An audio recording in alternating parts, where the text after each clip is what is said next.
সুপ্রিয় শিক্ষার্থীরা, আমরা পড়ছিলাম যে আছে দোষ ত্রুটি কারণ এবং আছে পিচ্ছিলকরণ যে তেল পদ্ধতি আছে। তো এই পিচ্ছিলকরণ তেল পদ্ধতির দোষ ত্রুটি কারণ এবং প্রতিকার। তো আমরা এখনও তোমার দুইটা ত্রুটি দেখব এবং সেই ত্রুটিগুলো সম্ভাব্য কারণ এবং সম্ভাব্য প্রতিকার কী কী হতে পারে সেগুলো দেখব। তো এখন যে দুইটা ত্রুটি দেখব, একটা আছে নির্গমনে যে আছে ধোঁয়াটা বেরোয় সেটা নীলাভ রঙের, আর আরেকটা হচ্ছে তোমার যে পিচ্ছিলকরণ অয়েলের আছে তলানি উৎপন্ন হয়। তো আমরা প্রথম যেটা উৎপন্ন দেখব ত্রুটিটা দেখো যে আছে নির্গমন গ্যাসের রং নীলাভ হলে। এটা হচ্ছে আমার 5 নম্বর ত্রুটি, নির্গমন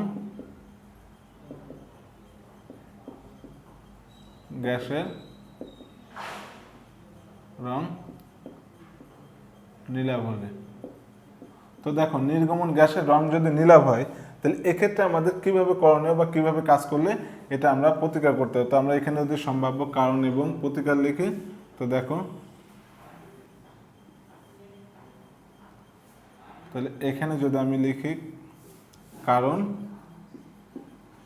আর এই পাশে লিখি যদি আমি প্রতিকার, তো দেখো কি কি কারণ হতে পারে। তো আমরা জানি যে নীলাভ রংটা কখন সৃষ্টি হয়, যখন সিলিন্ডার ব্লক বা সিলিন্ডার হেড বা সিলিন্ডারের সিলগুলো নষ্ট হয়ে যায় তখনই কিন্তু, বা সিলিন্ডার পাম্পের এই যে আমার যে পানির পাম্প আছে, তো পাম্পের সিলটা নষ্ট হয়ে মানে পুরোটাই তোমার ওই যে ক্র্যাঙ্কেসের ভিতরে প্রবেশ করে এগুলো, তখনই কিন্তু আমার এই যে নির্গমনে নীলাভ বর্ণটা দেখায়। তো এগুলো কিন্তু মোটামুটি তোমার পরিবর্তন বা মেরামত করলে এগুলো ঠিকঠাক করা যায়। তো আমরা সেই প্রথম মানে কারণগুলো দেখি হেড ফেটে গিয়ে।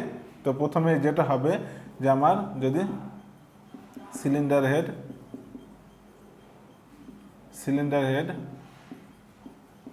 ফেটে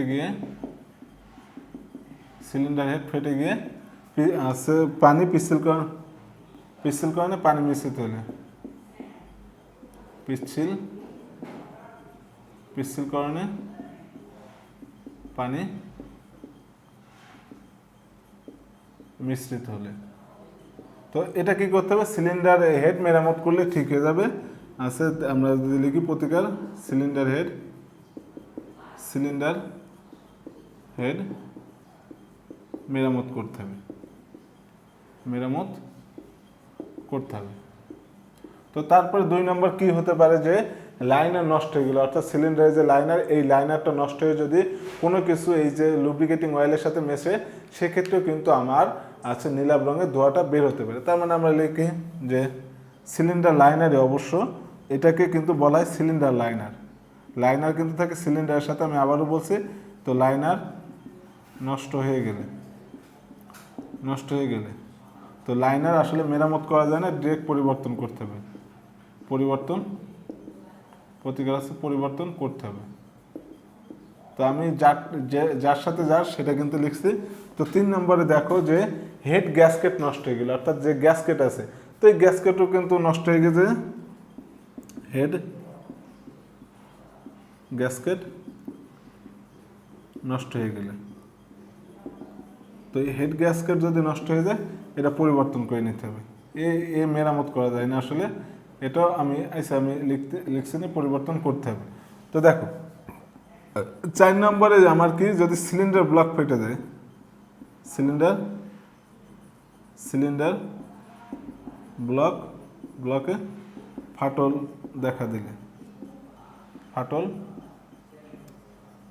দেখা দিলে, তো এটা কি করতে হবে, এটা তোমার মেরামত বা পরিবর্তন যে কোনো একটা আছে। 4 নম্বর আছে মেরামত বা পরিবর্তন করতে হবে। যদি মেরামত করে না পারা যায় তাহলে মেরামত বা, কারণ ব্লক তো একটা বড় একটা বিষয়, এখন যদি দেখা যায় যে এমনভাবে চলে গেল সেখানে আর মেরামত করা আছে না, মেরামত বা পরিবর্তন করতে হবে। তো তারপরে যদি আমরা দেখি যে আছে যে এই যে আমার ঠান্ডা করার জন্য যে পানির পাম্প আছে, তো পানির পাম্পের সিল নষ্ট হলে,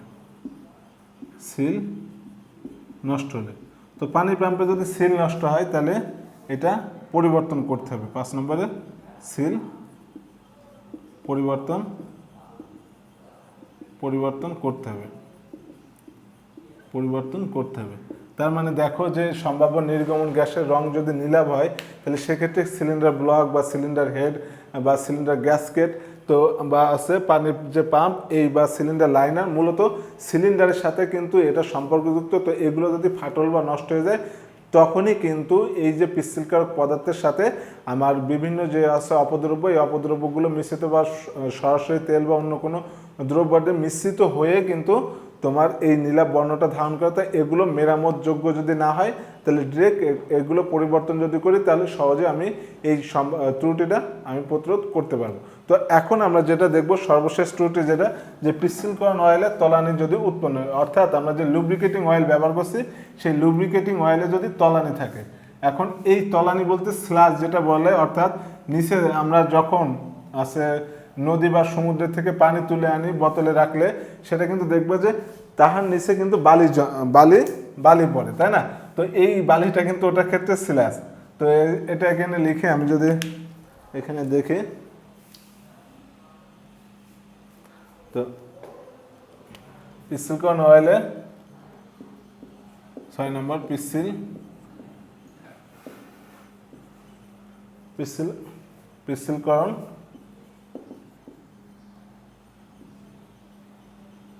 পিচ্ছিলকরণ অয়েলে স্লাজ বা আছে তলানি বা স্লাজ উৎপন্ন হবে। তো কি কি কারণে এই স্লাজগুলো উৎপন্ন হতে পারে? তো দেখো সঠিক মানে যদি তুমি ফুয়েলটা ব্যবহার না করো তাহলে কিন্তু তোমার এখানে আছে স্লাজটা উৎপন্ন হতে পারে। আবার যদি আছে তোমার দেখা আছে যে এখানে আরেকটা কাজ হতে পারে যেটা যে ক্রাঙ্কেসে যে বিভিন্ন জয়েন্টগুলো আছে এই জয়েন্টগুলো সহ তোমার আছে যে বিভিন্ন তোমার আছে সিল আছে পরিবর্তন করতে এগুলোতে কিন্তু তখন সমস্যা হতে পারে। তোমার কালো রঙের আছে যদি ফুয়েল ব্যবহার করি তাহলে সেক্ষেত্রেও কিন্তু আমার নিচে আছে স্লাজ জমতে পারে। তো আমরা যদি এখন দেখি প্রথমে 1 নম্বর কারণ আছে সঠিক মানের বা গ্রেডের জ্বালানি ব্যবহার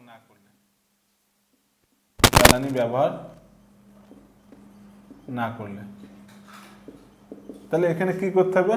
সঠিক গ্রেডের ফুয়েলটা আমি ব্যবহার করব। তার মানে 1 নম্বরে যদি দিই সঠিক গ্রেডের ফুয়েলটা আমরা সঠিক গ্রেডের ফুয়েল ব্যবহার করতে হবে। তো সঠিক গ্রেডের ফুয়েল তো আমরা ব্যবহার করলাম। তো তারপরে এখন এই যে আমরা কি দেখতে পারি যে কালো রঙের জ্বালানি, এখানে লিখতে পারি কালো রঙের বা ময়লাযুক্ত জ্বালানি ব্যবহার করলে তো এটা কি করতে হবে? ব্যবহার করলে এটা পরিষ্কার জ্বালানি ব্যবহার করতে হবে।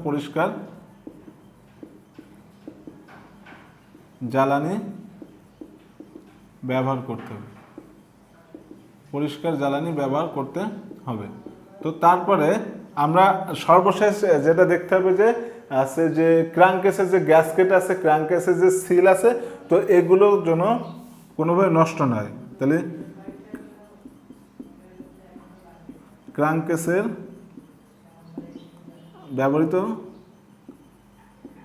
ব্যবহৃত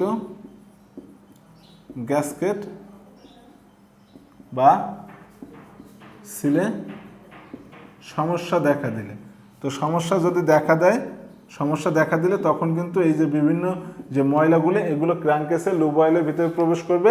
তখন কিন্তু তোমার এই যে আছে অয়েলের তলানি বা স্লাজ উৎপন্ন হবে। তার মানে আমরা 3 নম্বরে যদি দিই তাহলে আছে এগুলো পরিবর্তন বা মেরামত করতে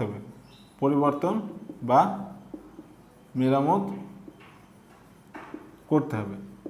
তো এছাড়া কিন্তু আরও অনেক কারণে কিন্তু হতে পারে, যেমন আমরা যে এয়ার ক্লিনারটা ব্যবহার করি, তো এই এয়ার ক্লিনারটা যদি সঠিকভাবে কাজ না করে বা ছাঁকুনিটা যদি পরিষ্কার পরিচ্ছন্ন বাতাস আমার ইঞ্জিনের কম্বাসন চেম্বারে না ঢোকায়, তাহলে বা জ্বালানির সাথে যে আছে এয়ারটা মিশ্রিত করি, তখনই যদি পরিষ্কার বাতাসটা না হয় তাহলেও কিন্তু এই স্ল্যাশটা জমতে পারে। তার মানে স্ল্যাশ জমার কিন্তু অনেক কারণ আছে। তো একটাই কথা যে পরিষ্কার জ্বালানি ব্যবহার করতে হবে, অর্থাৎ ময়লাযুক্ত জ্বালানি ব্যবহার করলে স্ল্যাশ অবশ্যই জমবে।